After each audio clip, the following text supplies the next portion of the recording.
Bismillah ar-Rahman ar-Rahim, Surah Al Hijr, chapter 15, and we will today cover verses 10 to 21. And these are the references, and this is our contact in case anyone wishes to contact TOLU-E-ISLAM. Recap so far. If you remember, we covered verses 1 to 9 in our previous presentation, and I'll go through some salient points. First is the Quran is a complete book and it calls itself Al-Kitab and declares that what is noted within its folds is perspicuous and makes things clear to rationally thinking human beings. Those who resort to kufr waste their worldly life in the pursuit of things associated with physical existence and thus live at a sub-animalistic level. Such a life always ends in regrets and disappointments towards the end of their stay in this world.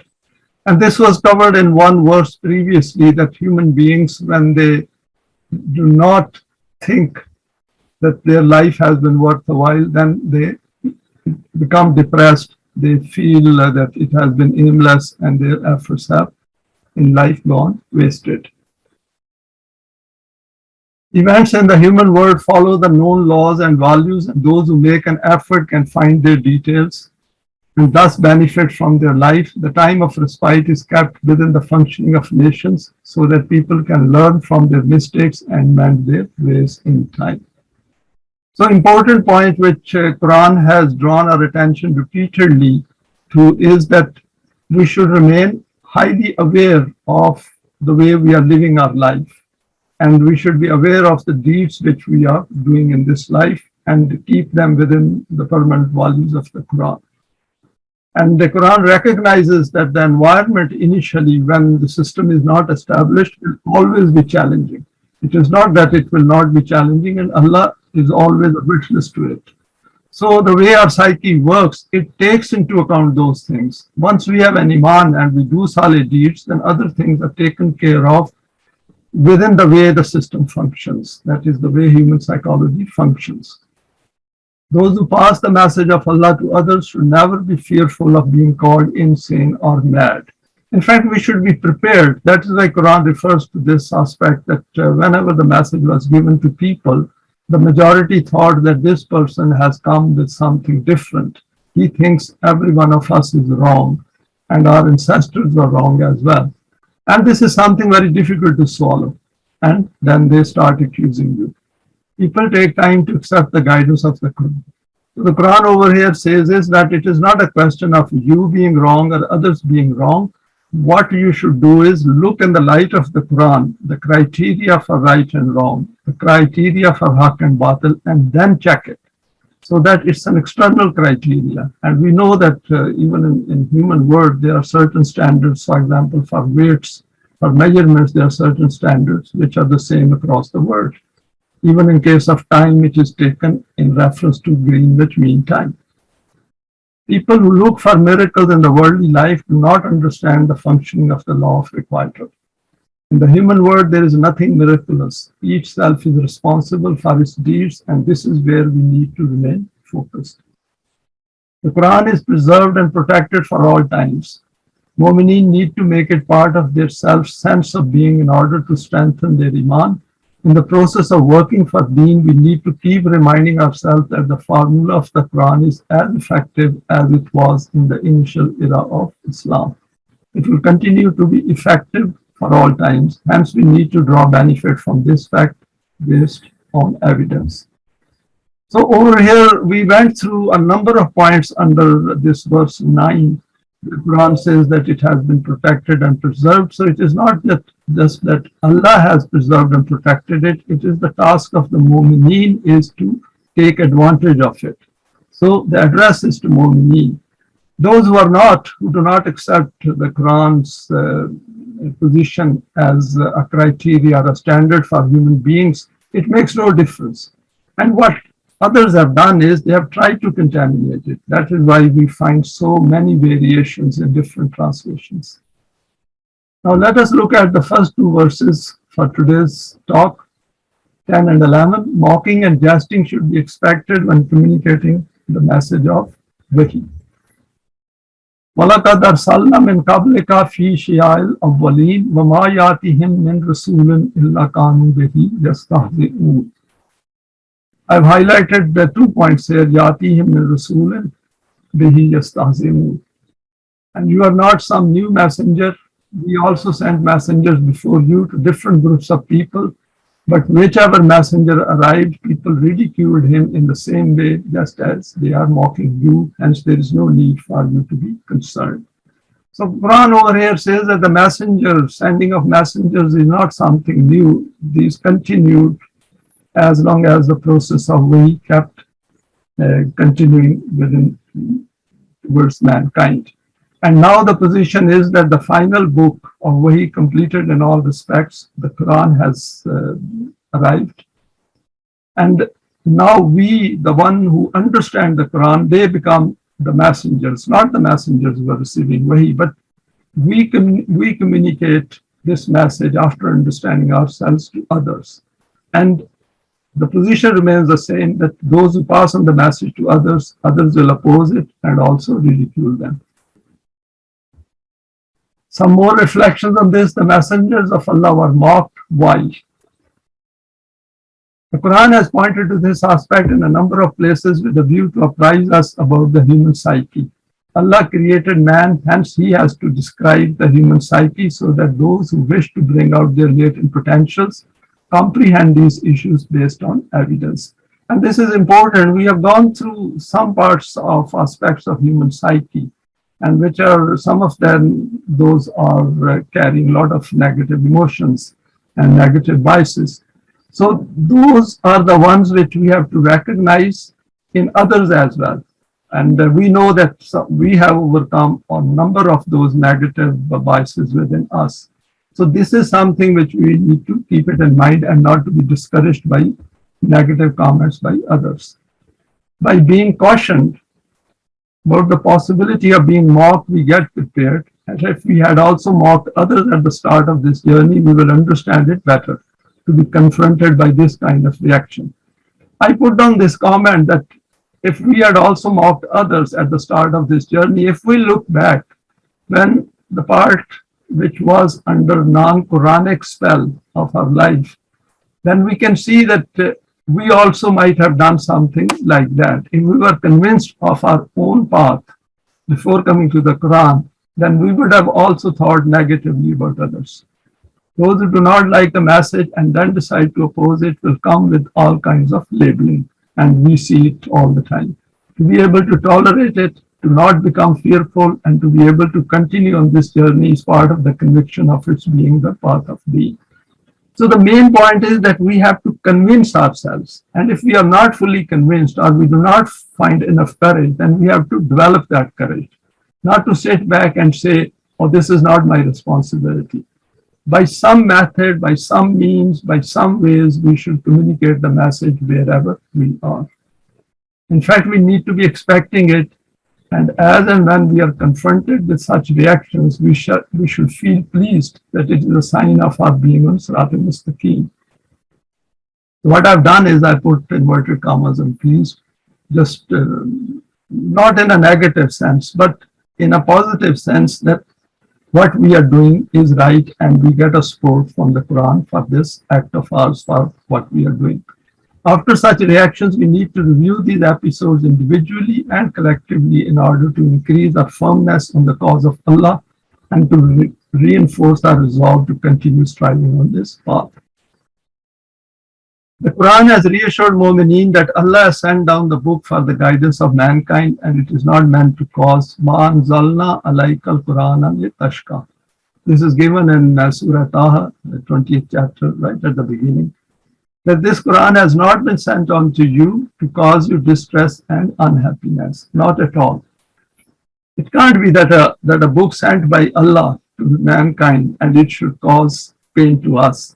In fact, this book is the one which is drawing our attention towards all the distress and unhappiness, fear and huzen caused by the man-made system. Despite being an uphill task, because human beings have created unjust systems and mankind need to be apprised about the correct path of life.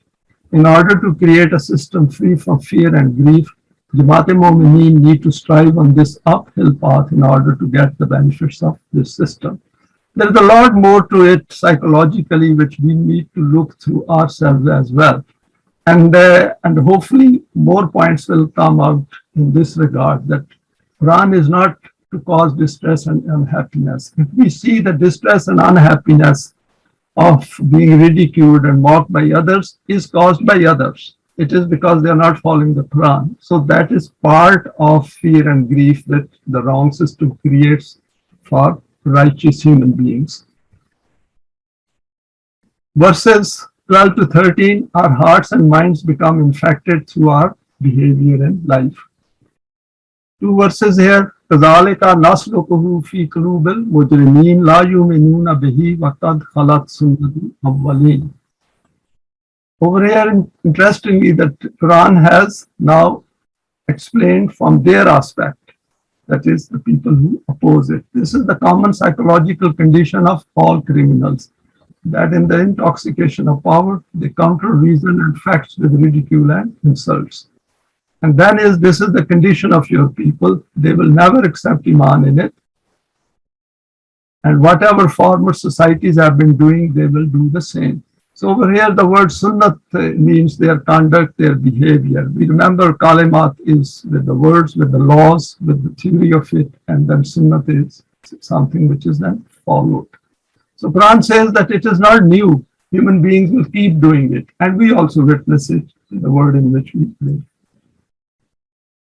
Verses 12 to 13, the Quran aids in understanding the human psyche and its different states of development. I put down some further reflections on these two verses. Allah has recognized that bad words and the adverse reactions of people will lead to causing distress and anxiety. This is part of our training to develop courage as a consequence of our Iman. So ideas should come to our mind that Quran is not there to create problems for us. But the problems are created because of not following the Quran and having a world around us which is not based on the Quranic values, which is based on the man-devised system's values.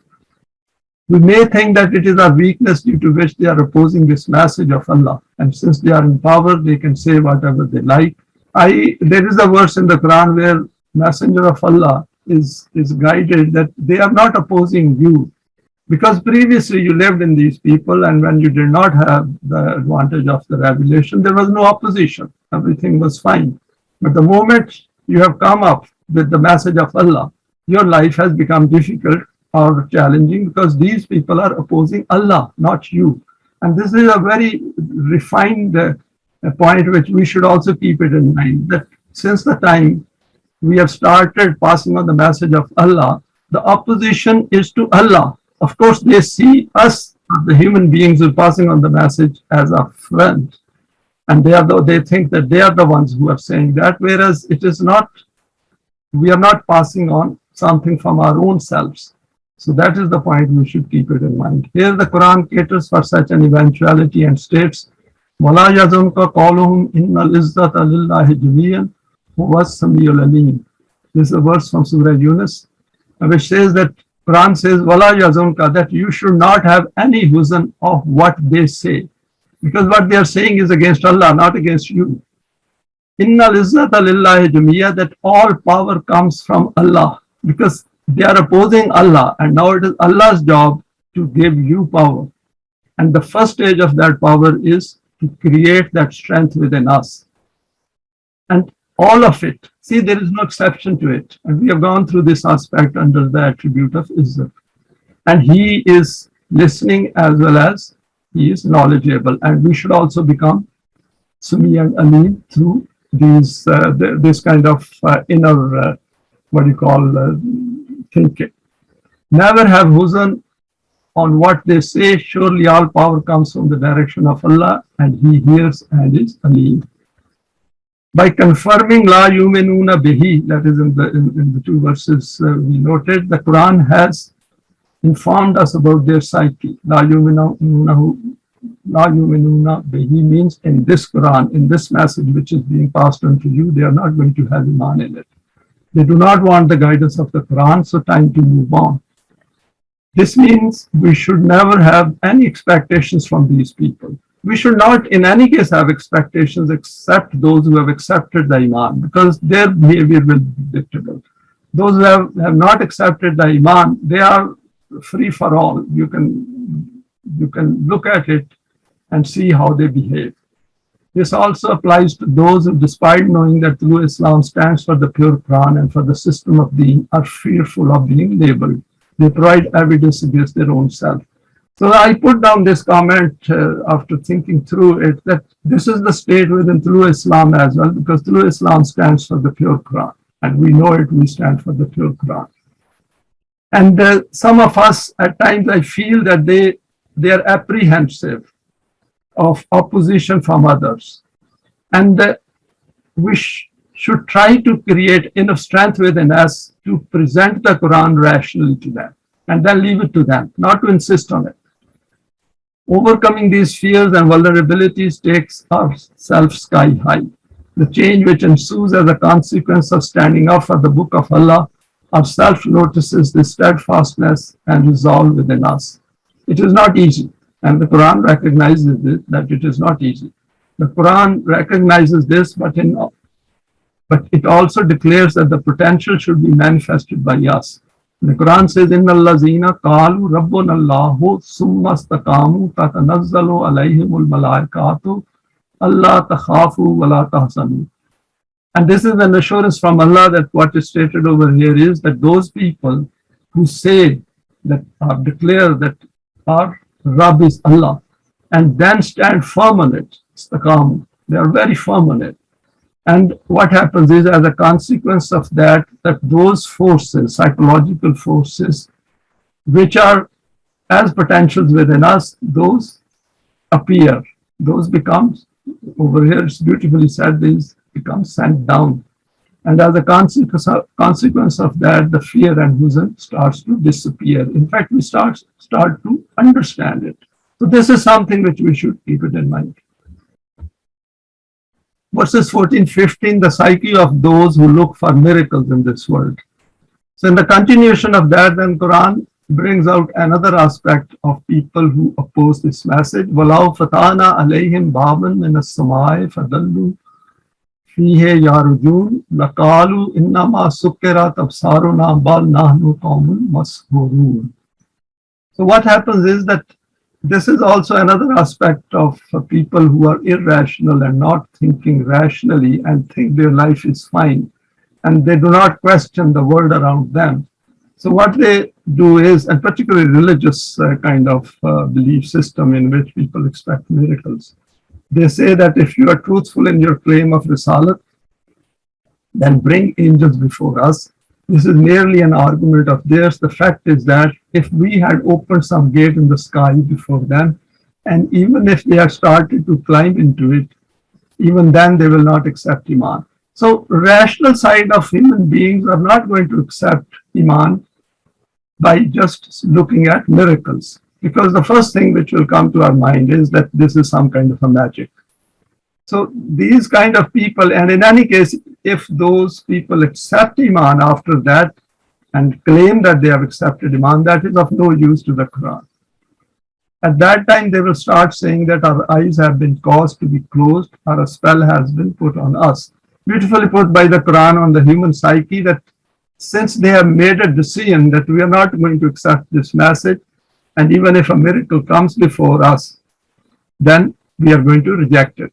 The way to have Iman is that intellect and reasoning should be used for the Quran, not that demands of these kinds of supernatural events should be made.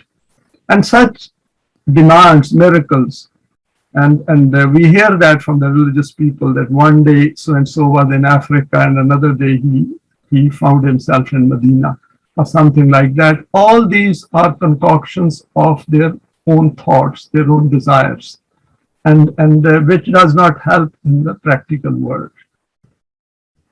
Verses 14-15, those who look for miracles in life are of no use to the Quran. Over here, I have expanded some of the points. People who demand and look for miracles in their life, their psyche is not yet ready for the Quran.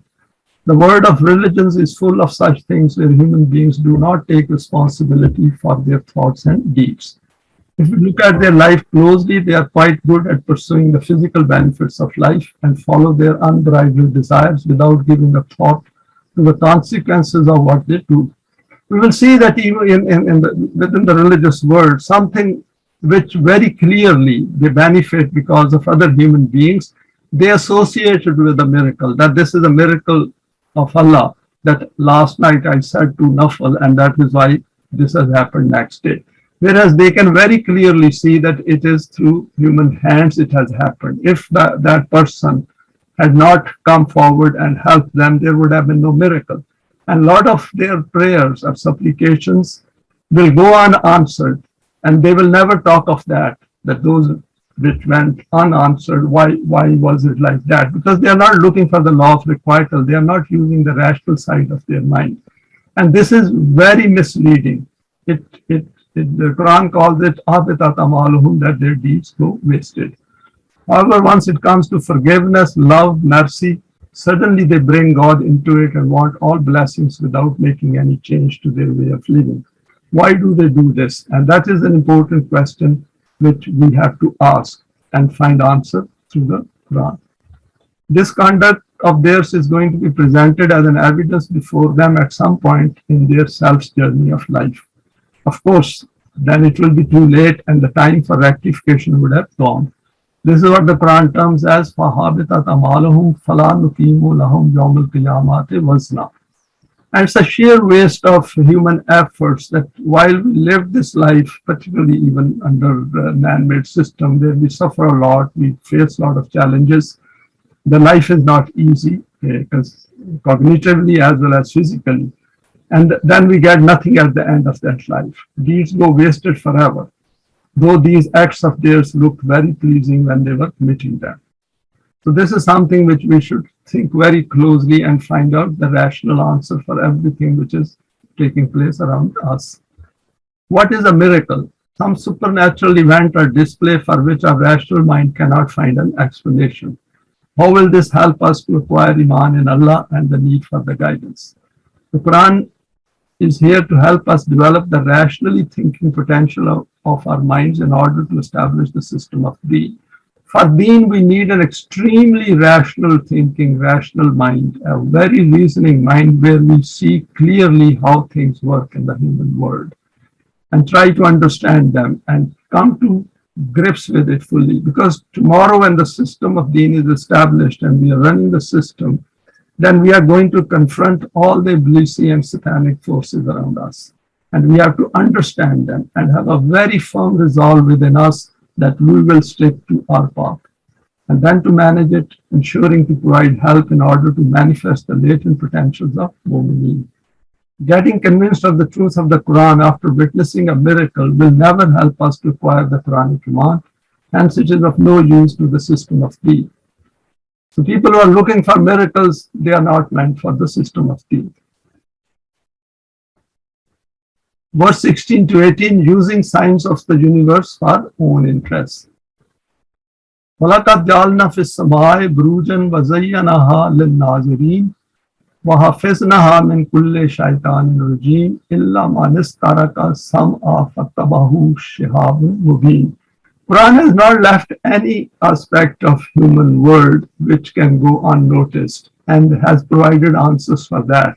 And over here, these three verses, and there are some other verses as well in the Quran which point to an important side of this sorcery and magic and people who make it as a business. As far as their assertions that regarding those kinds of things which are mentioned in the Quran, fortune tellers and astrologers can also inform about them through their knowledge of the stars. The state of stars is such that we have spread out stellar bodies in the heights of the heavens and light is reflected from them and they appear very attractive to observers. Human beings have tremendous potentials. Even people who want to make a business out of the galaxies and stars then what they do is they start associating human fortunes with the movement of the stars.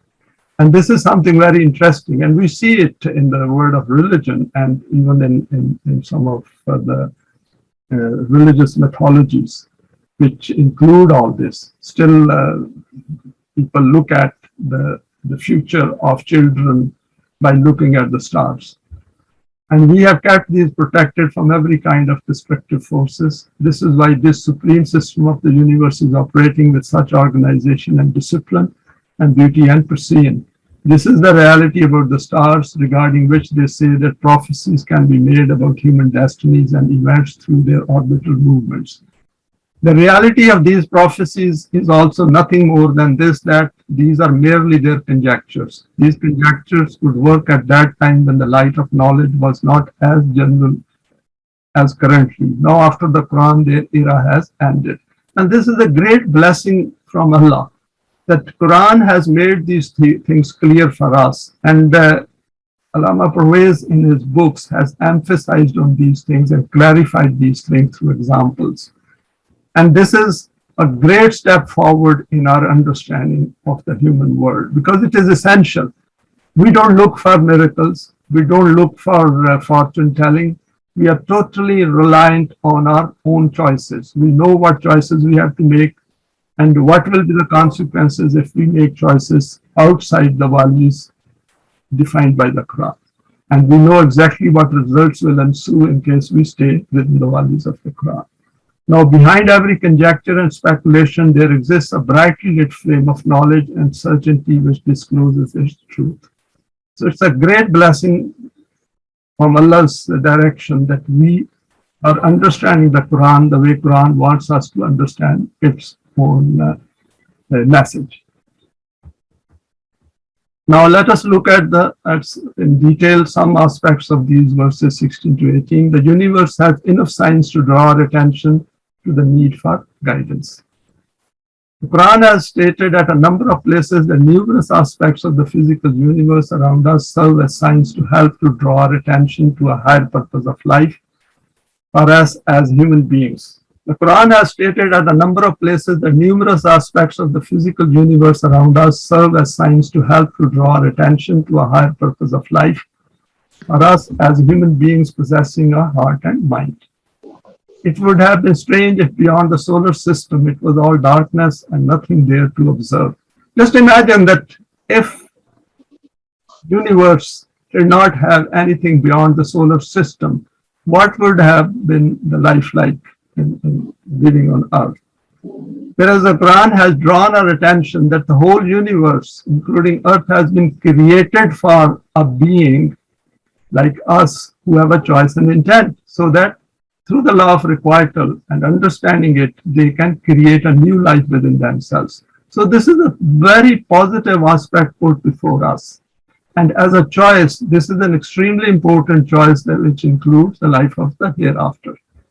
We witness even in today's world that many, even scholarly people who, while impressed by the stellar bodies and their extent in the visible universe, do not direct their rational thought towards the higher purpose of life. This is something which we need to explore in connection with the human psyche. And this is amazing. I've seen numerous YouTube videos, also read through many books, that all these physicists and others, philosophers, they look at the fine-tuning of the universe around us, and they keep praising it, but they never think of it that anything beyond that is for them in this world. We can keep praising the outer world. How is that going to affect our hereafter?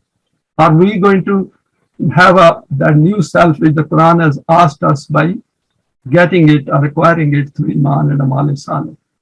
No Iman, no Amal Saleh. What's the point of keep praising something which Allah knows already and which is pointless? Of course, we give some meaning and explanation, but this is something which they somehow miss it and do not think about it.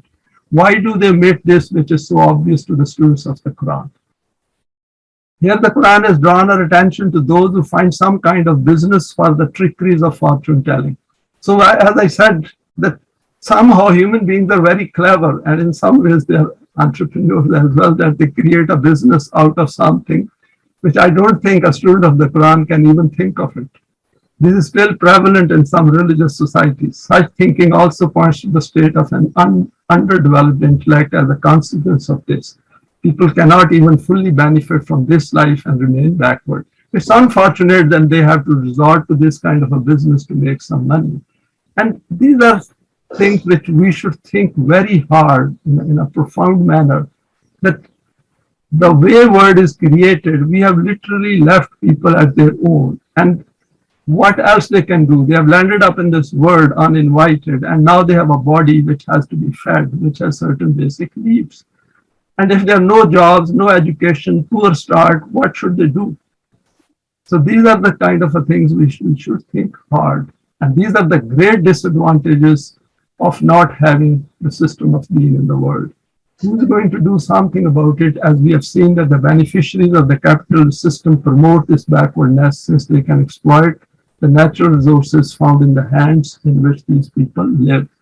Other day I saw a presentation under Alternative View Conference 12, where they said that the World Economic Forum is funding some of the aspects of the Quran to misguide people, that is the translations and meanings and other things.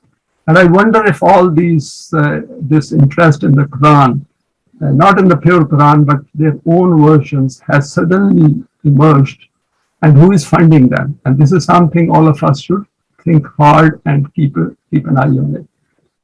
Until the system of Deen as a model is established, human beings not comprehending the Quranic line of thought will remain in a condition in which they will exit this worldly life without bringing out those of their potentials which need to be manifested here in this life, so that our self acquires a status of higher eminence.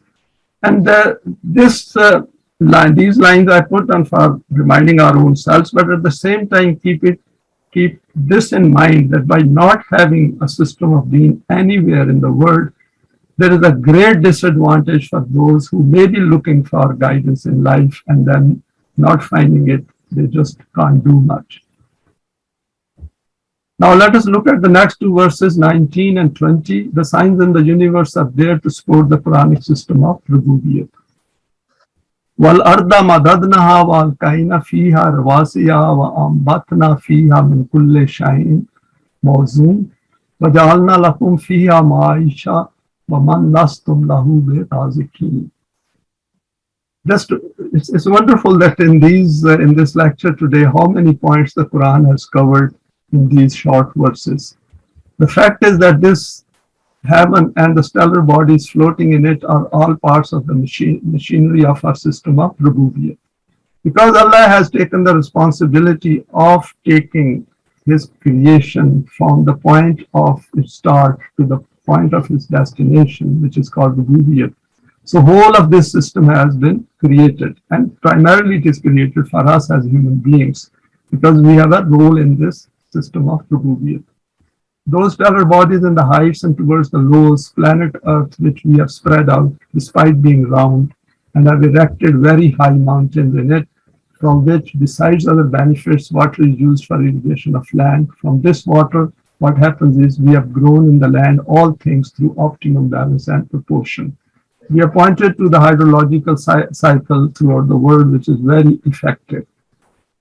If we are having problems, it is because as human beings, we have failed to do our duty.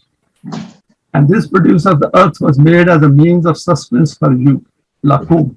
Over here, the whole of mankind is addressed. There is no exception to it. Both for you and also for that creation for which you are not responsible. I'll read it again. And this produce of the earth was made as a means of sustenance for you, that is lakum, for whole of you. Both for you and also for that creation for which you are not responsible. This last point is very important to keep it in mind. Also for that creation for which you are not responsible. So there is Allah's responsibility directly, and there is His responsibility indirectly. Our planet, now we will reflect on these 19 and 20. Some points will be added. Our planet is not for one man, one tribe, or one nation. It is for whole of mankind as a temporary abode. The Quran's emphasis is on raising the standard of the human intellect to that level where it understands the significance of its own creation. We need to ask this question: is it just in order to live this life at an animalistic level, i.e., eat, drink, bring few children into this world, and then die? For example, without even fully knowing about the functioning of the law of requital. How many people are not aware of the law of requital? During my journey through the Quran, I learned this law of requital at a fairly later stage of my understanding. So we need to pass it on to everyone that there are laws working in our life, and let us not waste our time. While we are pursuing the basic needs of life in whatever state we are in the world, these things at cognitive level do not cost anything. As students of the Quran, Allah has repeatedly asked us to focus on the level of awareness of our thinking so that we understand the problems created by the man-devised systems in the world and to not be deceived by Iblisi ploys. Observe closely the system of the universe and its precise functioning at such a gigantic, infinite scale, and then try to analyze the system of sustenance functioning in that sphere of the world in which human hands have not yet interfered. I put inverted commas on infinite slightly later. The reason is that infinite over here means from our perspective. From Allah's perspective, everything is finite, which He has created. Of course, human beings then become eternal if, because of the nature of the life of the hereafter, and because of possessing divine energy within us, which gives us choice and intent. So these are finer aspects which we need to pay attention to so that the expanse of our awareness keeps increasing. If Allah's Rabubiyat is for the whole of the creation in the universe, including planet Earth, then how come there is so much inequality in the distribution of sustenance in the human world? If some of us, as beneficiaries of the capitalist system, relate these benefits to somehow coming from Allah, then we also intellectually become part of those who do not feel the need to strive to even understand the system of Deen. I put down this comment because I do come across some comments where people who have even come to the Quran, somehow they think that being the beneficiaries, they are having some blessings from Allah. That is very misleading and misguiding. We should never think of that, because we should look at the mankind as a whole and the poverty and exploitation which is going on right in front of our eyes, and not justify our own existence within the capitalist system as some kind of a blessing. If that was the case, then Rasulullah did not have to make any effort in Mecca, because he himself came from the higher strata of the society. He was a beneficiary. Hazrat Ibrahim was a beneficiary of the system as well. Why did he stand up against it? So these are the things which are important to understand, because this becomes a chain on us, and we do not strive hard enough on the path of Deen to develop ourselves to a higher level. Here the Quran has made it clear that sustenance is provided to those for whom you are not responsible. The question arises, for whom are we responsible? And this is a natural next link to this question. For whom are we responsible as human beings? And the Quran answers that.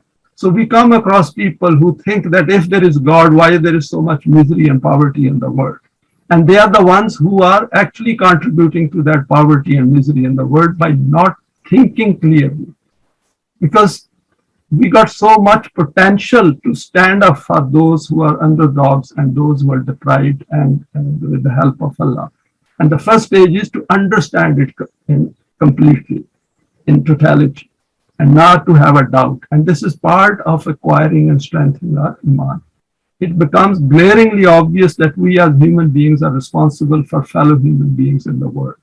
So wherever there are problems in the world, and the man-made system has problems everywhere, in every nook and corner of every city, every society, in fact in families as well. So our mind should always focus on that, and not to be disturbed by the pain of it. Of course, this will cause some kind of uneasiness, but that uneasiness can be removed by understanding the system of Deen, and say that this is how Allah has already explained to us.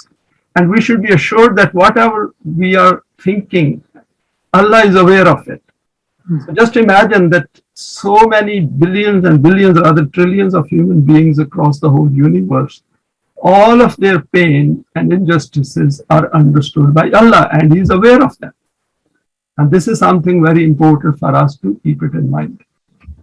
Now let us look at the last verse for today. Our attention is drawn to a supreme reality next. وَإِن مِّن شَيْءٍ إِلَّا عِندَنَا خَزَائِنُهُ وَمَا نُنَزِّلُهُ إِلَّا بِقَدَرٍ مَعْلُومٍ. We have with us in the highs and lows of the universe unlimited supplies for these things which become as means of sustenance for you. But we bring these forth according to a defined scale. Another name for this defined scale is the law of nature. And let us look at, first, I thought we should go through the root of the qadarin. Qadar is the root word under this particular term or word. Estimate, scale, measuring dimensions, comparing one thing with another, proportion, for example, takdir, miqdar, qadar, these are the derivatives. Qadar means estimating something, volume, size, length, breadth, etc. Also means to have control and authority over something. Applying reflection and reasoning to resolve an issue, or to prepare and balance something, i.e. making decisions. There are some applications which are noted here from Lughatul Quran. Qadar and Taqdeer mean estimate, scale, or standard, or to make something according to an estimate and standard. Also keeping proportion and balance of something precisely and accurately. In order to keep something within a scale and proportion, it is required to be under full control. Hence, qadar also means to have authority and control. In order to settle some matter, to reflect and ponder over it, from this is drawn the meaning of decision making. Handing over something by measuring and weighing it. The meaning of respect also falls under it, i.e. the status at which someone is, keeping a correct estimate of it. Making something to reach that pattern which is defined for it, i.e. actualize its potentialities, and hence it reaches its final point. There are a number of other aspects as well, and it will be useful if we can have a look on those aspects. But one thing is clear, that when these words or terms appear in the Quran, we need to look at the context in which these have been used and look at the wider context as well. Not only the narrow context, but also at the wider context in which these terms are used. Because the whole point is to expand the dimensions of our awareness.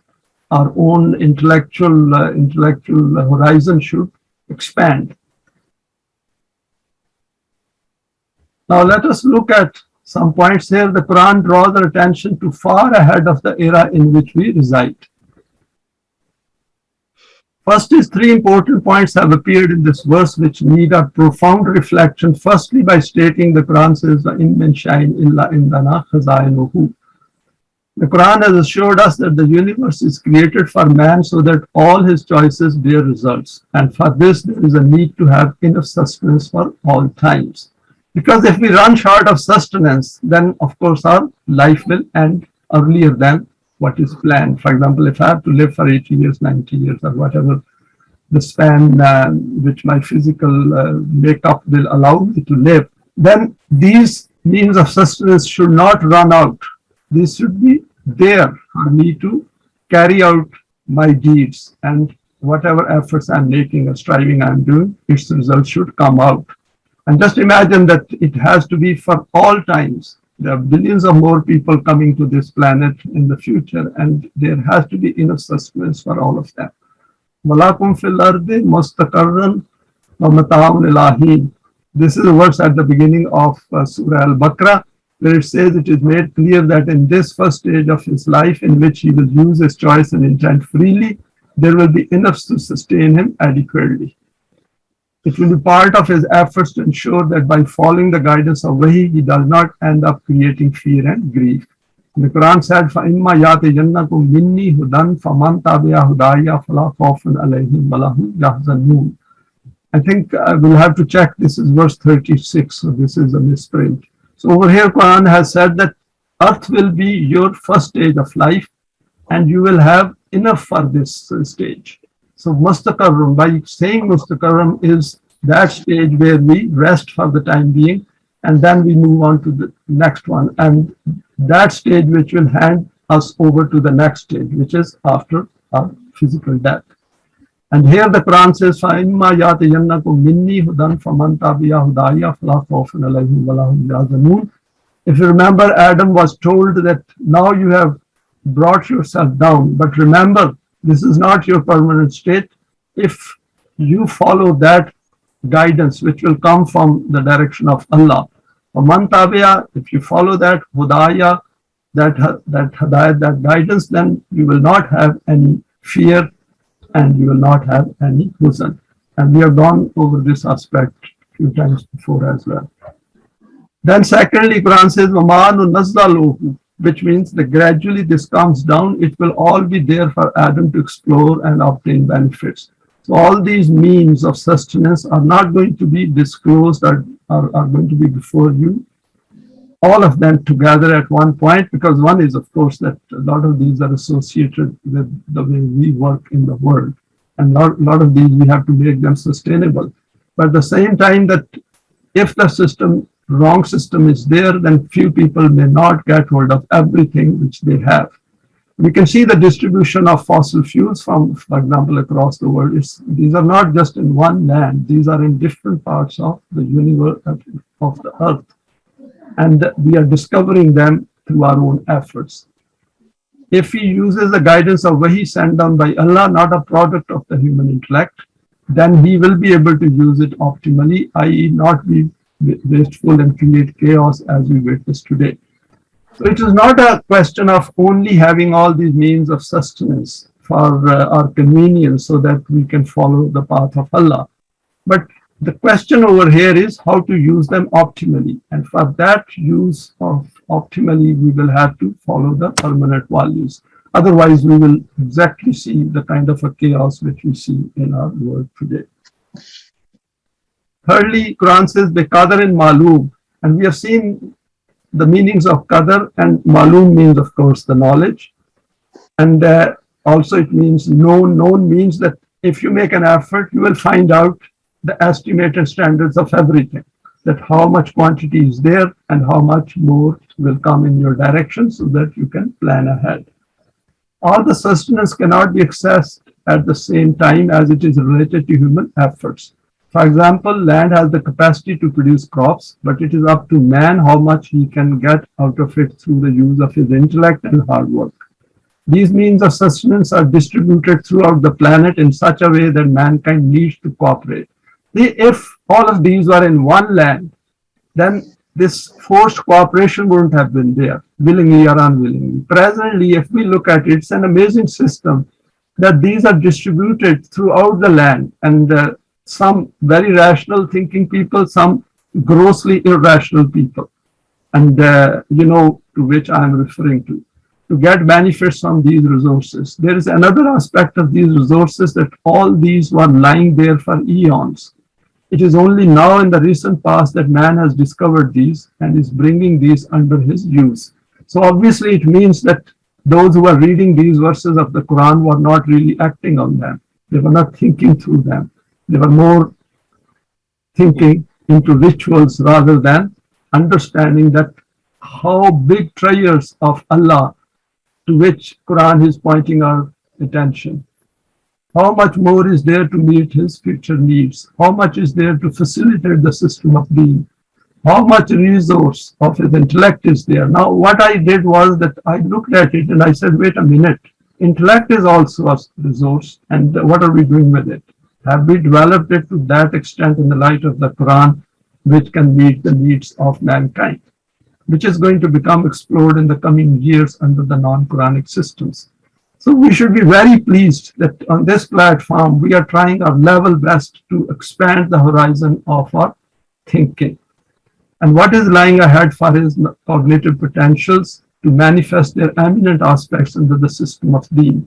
And this is where then Quran says, وَأَشْرَقَتِ الْأَرْضُ بِنُورِ رَبِّهَا. And that will be the state where the earth will be lightened up with the light of Allah. And see, the word Rab has been used, which refers to Rabubiyat. Rabubiyat will lead to the emergence of a new world on this planet created by moment selves. And finally, verse 1521 reassures to Momineen in relation to the system of Deen. I thought that let us put down some points that what is in it for us. Of course, all of it is for us, but over here I've specifically looked at more closely, and I thought I'll share this understanding with everyone.